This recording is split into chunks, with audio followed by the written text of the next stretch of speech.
கன்னி ராசி அன்பர்களே, சுறுசுறுப்பான நாள். எனர்ஜெட்டிக்காக இருப்பீங்க, பாசிட்டிவாக இருப்பீங்க. வீட்டில் இருந்த சில குழப்பங்களுக்கு நல்ல வழி கிடைக்கும்.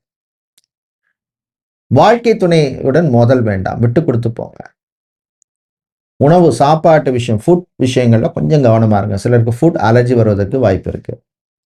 ஜாபை பொறுத்தவரை ஹெல்த் கேர் செக்டாரில் வேலை செய்பவர்கள், நர்ஸாக, லேப் டெக்னீஷியன், ஸ்கேனிங் சென்டரில் இருக்கிறவங்க, ஃபிசியோதெரபிஸ்டாக, சைக்காலஜிஸ்டாக, நியூட்ரிஷனிஸ்டாக இருக்கிறவங்க, ஃபார்மசிஸ்டாக இருக்கிறவர்களுக்கெல்லாம் அனுகூலத்தை தரக்கூடிய நாளாக இருக்கும்.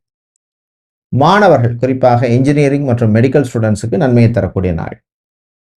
விவசாயிகளுக்கு லாபம் உண்டு. கடன் விஷயத்தில் கவனம் தேவை. சகோதர வழியிலே நன்மை உண்டு. என்று நீங்கள் நல்ல பலனை பெறுவதற்கு வழிபட வேண்டிய தெய்வ வழிபாடு முருகப்பெருமான் வழிபாடு. ஓம் சரவணபவ அப்படின்னு முருகனுடைய மந்திரத்தை சொல்லுங்க. அதிர்ஷ்டமான நிறம் நீலம். அதிர்ஷ்டத்தை தருகின்ற எண் 5.